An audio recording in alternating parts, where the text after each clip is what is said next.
Welcome to the Socialette podcast, where we empower you with the marketing know-how you need to create the business of your dreams. I'm your host, Steph Taylor, and I'm a marketing nerd, Shiraz lover, and passport stamp collector. Join me as I dive into all things small business marketing and deliver them to you in bite-sized, fluff-free lessons every Monday, Wednesday, and Friday.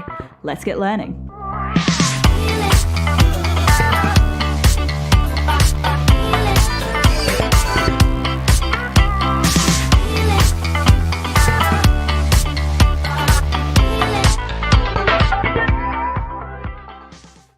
Welcome to episode 23 of the Socialette podcast. Over the last week or so, we've been looking at a bunch of different Instagram-y things.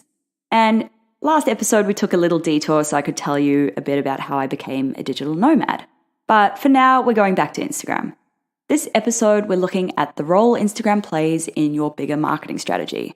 Because Instagram isn't a marketing strategy. Yep, that's right. So many people start a business with the idea that they will be able to market their business solely through Instagram. And fair enough, from the outside, it seems like this amazing, magic, free way to market your business. And there are so many people out there telling you how they built their multi-million-dollar businesses on the back of Instagram without spending a cent. That may have worked once upon a time, but now these people are the exception, not the rule. If you're planning on only marketing your business through Instagram, you need to do some serious thinking. Instagram can play a key part in your marketing strategy, but it shouldn't be the only way you market your business. Before we get stuck in, I want to tell you a little bit about my free Instagram cheat sheet, 7 Savvy Strategies to Ignite Your Instagram. It's full of top tips on how to take your Instagram marketing to the next level and stop floundering around where you are.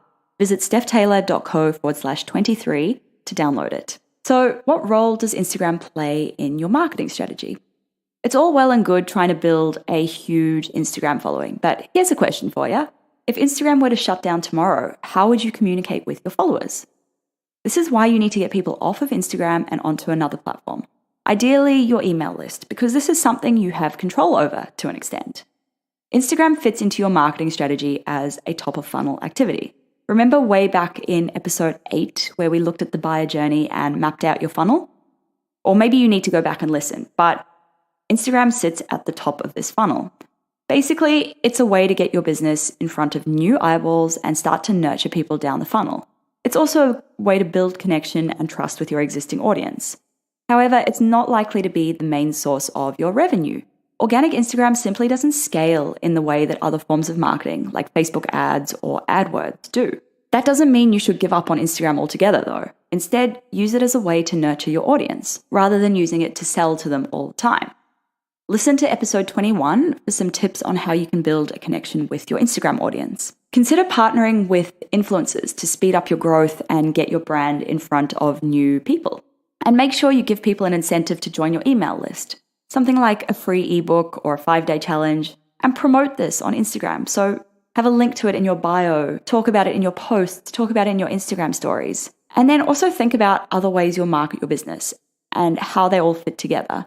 Don't be afraid to do some cross-platform promotion. There's nothing wrong with promoting your podcast inside a Facebook Live recording or asking people to follow you on Facebook from your Instagram Stories post. And don't be afraid to run paid ads either. So Facebook ads, AdWords, Pinterest promoted pins, LinkedIn ads, they're all so powerful. You can target people so narrowly and make sure you're getting the right people onto your website. Just remember, it takes a hell of a lot more than one touch point to convert someone into a customer. So think about how it all fits into your buyer journey. That's it for today. A really nice short episode. I hope this episode has got you thinking.